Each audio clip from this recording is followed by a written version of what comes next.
This is an iHeart podcast. Guaranteed human. Broadcasting in his underwear from the Genius Media Group studio in his basement, somewhere in the Beverly neighborhood of Chicago, Illinois. You're listening to the Do One Thing for 30 Minutes Everyday podcast. Welcome, everybody, to Do One Thing for 30 Minutes Every Day. Today is Monday, June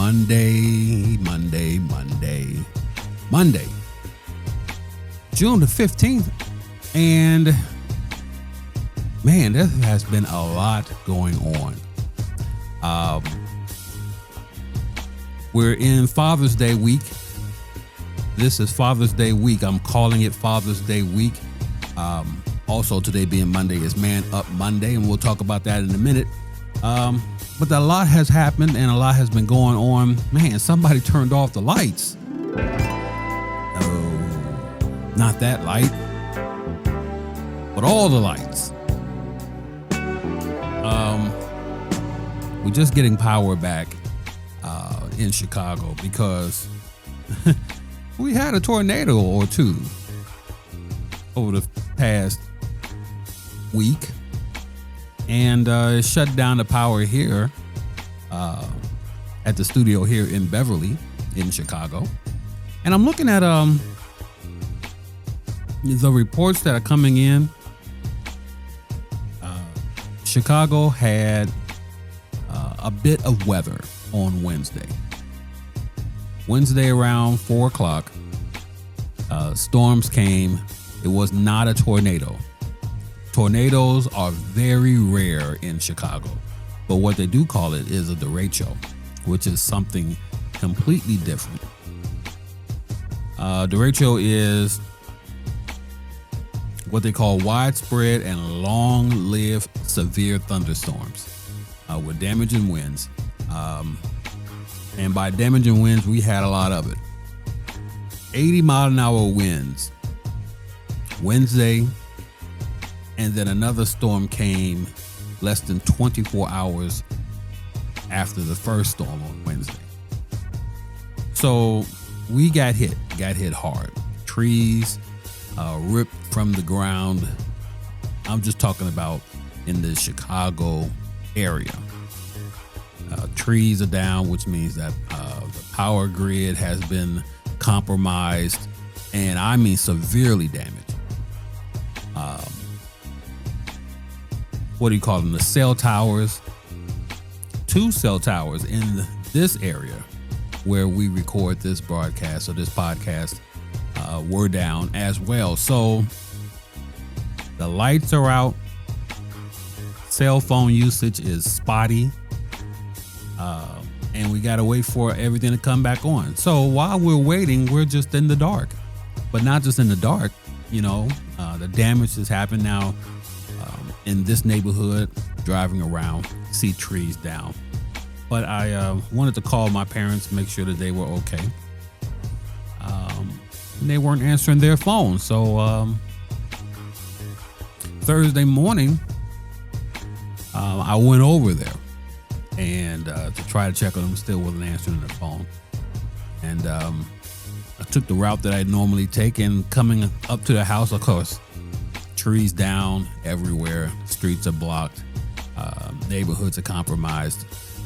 Cars smashed.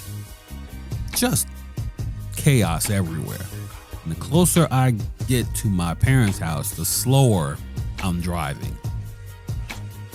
Because maybe I can see, a block and a half down the road, and I see there's a tree in the middle of the street.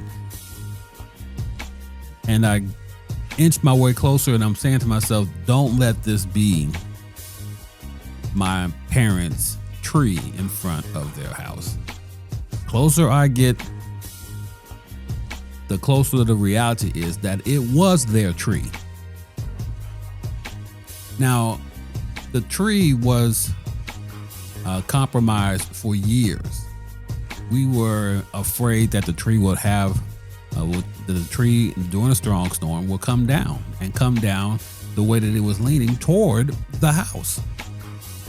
So we did not want that. So we would beg and plead for the city because it is the city's tree. We just can't go and cut down the city's tree on our own. They have to cut it. But they would not cut the tree, and tree comes down. But not in the direction of the house. It falls in the other direction, which is clearly across the street. There is no homes across the street from my parents' house. It is a football field. So it landed from the street, from their house, clearly across the entire street, blocking traffic and laying in the middle of the street. Did not compromise the fence to the football field. It just fell down in front of the fence. So there was no structural damage to anything. It's just that the street was blocked. Great thing for us because, man, you talk about a thank God moment. That was definitely a thank God moment to not have that tree come down on my parents, which were home at the time. So had to deal with that. They are out of power too. No power at their house, no power at my house.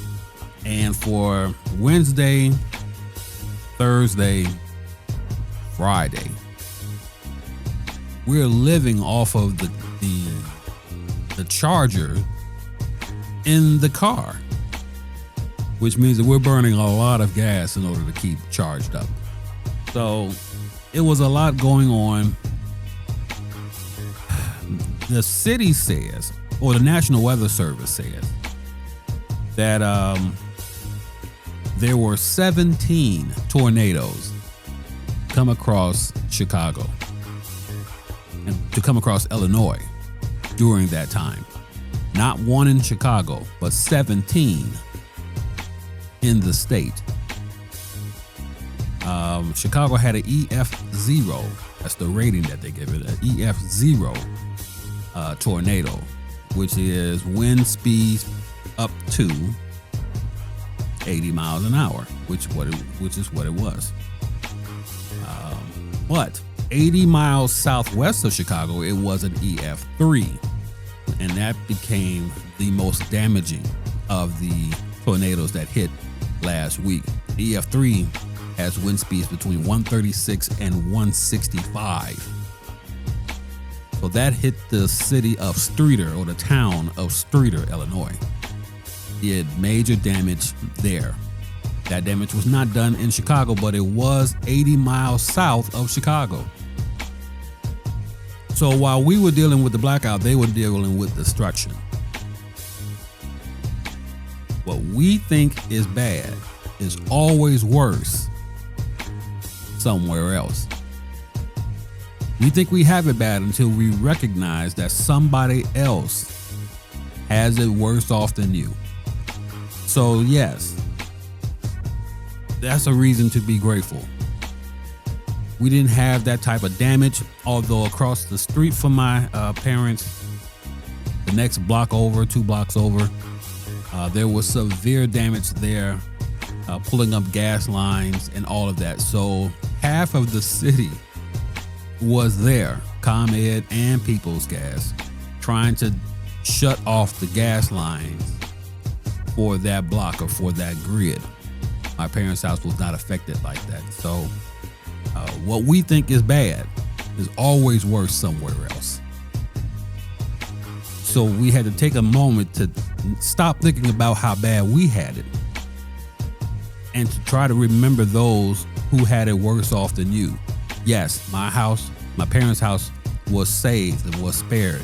There was the house 2 blocks over that was not. Gas lines completely ripped up. My parents' block, was not damaged like that. So somebody always had the worst off. Chicago thinking that they had, go through their problems until you visit Streator. And I don't mean drive by. You can watch it in the news. It's right there. No lives were lost. but plenty of property damage. So I'm telling you all of that for a reason, because, you know, we do have to remember that there are others that have it further worse than we do.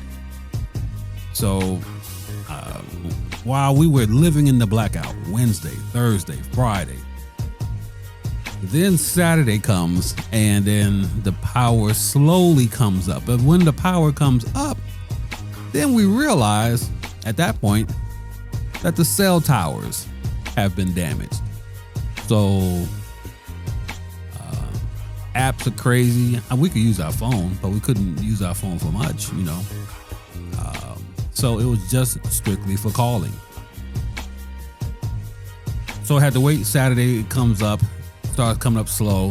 This studio here lives off the power of the internet. We're definitely plugged into the Wi-Fi here, but this studio exists not off of electricity, but off of the internet. And there's a box that's over here that is deeply hidden in here. That is my PoE box, my PoE switcher, which is power over Ethernet. That's what this studio lives on. So when the power came up, the internet was still down, which means that the Ethernet was still down. Couldn't do anything. And now I'm losing money. And I'm upset because I can't get back up to speed. And I hate losing opportunities in business like that. But what could I do? I couldn't do anything. So losing power taught me something. Taught me how to, you know, rely on my patience a little bit more. Now, as soon as I say I want to be patient, God will show you some things that you can be patient or more patient in, and He will throw that right at you. So I'm not saying that I wanted to be more patient. I'm thankful for the patience that I showed. I'm thankful for the patience that He gave me through previous lessons. I don't want future lessons in patience. I'm good with the previous lessons that I had. Saturday night, Saturday afternoon, power went down again. As they're trying to figure this thing out, you know, we have to live with it, you know, so we're on this roller coaster at this point. We're up, we're down, we're in, we're out. Power started to come back up again, and it's a slow buildup because the house, although the power is on, the studio cannot connect to the internet. And there's some things that, you know, my house upstairs lives on. Televisions, we don't have cable. So we live off of the internet. As far as services there like Hulu, you know, YouTube, things like that. So we had to wait for all of that to be recognized. The TVs couldn't pick it up. The studio here couldn't pick anything up. But it wasn't until Saturday night that it all started to come together. Then Sunday morning, we were back. The internet was connecting to everything that we had connected here into the studio. But I wasn't in a rush to get in here Sunday. I just let it, stay dark until I came back down here this morning to figure some things out. So the storm taught me something, how to be prepared, or at least start to get some idea of what you need to do to stay prepared. I got to find out what those numbers are going to cost me. What's it going to cost us to get backup generators to run when the power does go out in the neighborhood. And in the neighborhood that we live in, I'm learning that, you can blow out a birthday candle and it won't be as fast as the power blowing out over here. It's like that, gone, just like that. And we've learned to live with it. But now what we don't want to do, we've been in this home now for almost 4 years. And I just don't want to be held hostage when it comes to that. So if I had to figure out what the cost is going to be, and we have to really have that conversation, Latasha and I, on how we can better prepare ourselves for storms and for power outages like that. So yeah, that was a problem, but it did teach us a lot. Somebody always has a worse off than you. And I'm a news junkie. I live off of the news, politics, all of those things. I felt out of place because I couldn't catch up to the news. And I was really kind of, sad about that. I'm like, man, I can't really live in my element. Then again, somebody in Streeter could just wish that all they could do was lose power. And so I have to keep this in perspective. And we have to keep this in perspective. Prepare to keep it in perspective. Nobody's telling you that you don't have to have a plan. Have a plan. If you don't have a plan, make one. But while you're making your plan, just keep in mind that somebody always has it worse off than you. So let's be grateful for the things that we do have.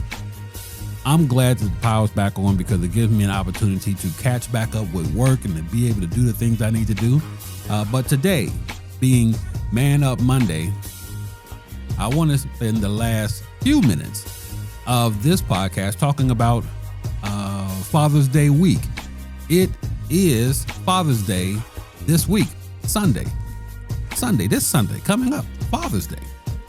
So yesterday, one of the things that made me happy and made me smile during the process of dealing with the fact that, we was trying to get back up to speed with electricity and all those things, was the fact that one of my friends had reached out to me, said, I want you to come over to the house next week. I'm having a barbecue. Not a barbecue, just to be able to have a dinner with my friends to celebrate Father's Day. And I was like, man, well, count me in, man, I'm there. A chance to sit back, have some jerk chicken, and like I said, he's Jamaican, makes the best jerk chicken that I know anywhere, flat out, hands down. And he does not live that far from me, so of course I'm going, right? But I get there. There are guys there that I have no idea who they are. I only know one guy, and that's the person who invited me to his house. His name is Clive Finn. Great friend through the years. We've kind of connected together through the fact that we had gone through a divorce, and we were trying to be fathers during a divorce, which is always a difficult thing.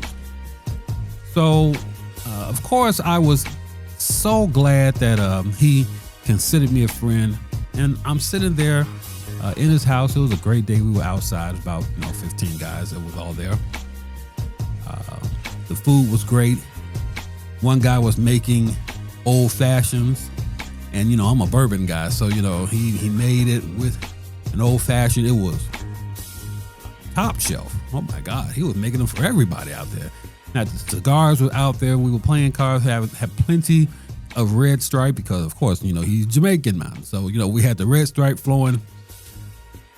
So it was a good time for us just to be able to sit down, talk, make new friends, and just be men. Bourbon, whiskey, cigars, and food. And just having an opportunity to meet other brothers and just say, hey, you know what? We're all here. Now, what made this thing good was the fact that Clive, decided to have us come into his garage, where we all went to his garage, and he individually thanked us all for coming. That the reason why you're all here is because, we are all fathers. We're all men. We're all fathers. We may not be with our children. We may not have the best relationship with our children because of the marriages that did not work or the relationships that did not work. But the one thing or the two things that bonded us together were the fact that we were men, we were fathers, loved cigars, bourbon, whiskey, and jerk chicken. But Clive came out and gave us all these bags to thank us and to tell us Happy Father's Day. It was great. Made me smile because he had written a letter to each one of us to tell us about our relationship with him and what made it special. And so I was just floored by all of this. He started a not-for-profit that we're going to be talking about with him soon. He started a not-for-profit called the Cool Dad Crew. And I'm looking at this cup right here that he made, that he gave to every man along with different things. And it all says the Cool Dad Crew. Leading, providing, and showing up as men and as fathers.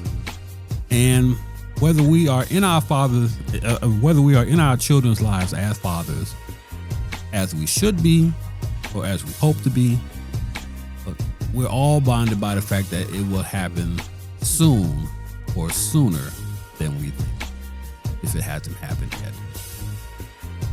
So that made my whole yesterday better. Gave me an opportunity to sit down, and I was just outdone by the whole thing. That someone would include me in that circle, that meant a lot. And so I'm happy that I went. I'm happy that I had that chance to sit down, have that drink, not have the smoke, but to have that drink. And I'm glad that I went. I'm hoping that today will be a day that you will learn to appreciate what's going on in your life. If you have a father and he is still with us, by all means, reach out to him. Make sure that he knows that this week that you're thinking about him and that you love him. Those whose father has passed on, our thoughts and our prayers are with you. If you have children, men, my hope is just like Clive's hope, and for all the guys that were there together, we hope that our situations will turn. But in the meantime, the best that you can do is to remember that you did the best that you could do. And as a father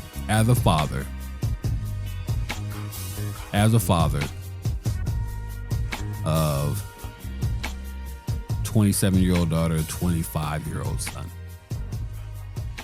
you can only hope that the best that you have done would be recognized one day. That's it. That's all. Week 30 of the devotion.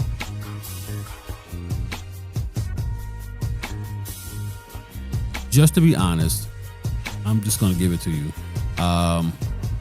Be just, show mercy, and be humble. Love others freely with loyalty and compassion at the center. Be honest and fair. Most important, be humble, knowing that everything that is good in you comes from God. You get a chance, read the scripture that goes with that, Micah 6 and 8. He's already made it plain how to live, what to do, what God is looking for in men and women. It's quite simple. Do what is fair. Do what is fair and just to your neighbor. Be compassionate and loyal in your love. And don't take yourself too seriously. Take God seriously instead. Micah 6:8. That's the devotion for today. So do one thing for 30 minutes every day. And for Man Up Monday, I'm Delvin. Subscribe to the podcast if you can, if you please. Go to the podcast website, onefor30.com. That's the number 1. The word FOR, the number 30.com. That's where you can find all of our audio podcasts on the website right there. You also subscribe to the YouTube channel that we have on the Genius Media Group YouTube page. Subscribe there as well. You can check out every episode on Apple Podcasts, iHeartRadio, and Spotify. I'm Delvin. I'm your host. The power's back. And I'm back in the chair. Going to play catch up. So this is going to be out as fast as we humanly possibly can. And I'll talk to you next time. Man up today. Chicago, listen up. If this podcast has ever kept you company on Lakeshore Drive, help you breathe through that Dan Ryan traffic, or fed your spirit on a cold Southside morning, then you already know what we're building. This is for the city. No corporate script, no watered down conversations, just real voices, real stories, real impact, straight from the heart of Chicago. If you believe in independent media that sounds like us and speaks for us, support the podcast today. Every dollar helps us grow, reach more people, and keep the mic where it belongs, in the hands of the community. Stand up for what we're building. Around here, we don't just talk about the culture, we create it. This is an iHeart podcast. Guaranteed human.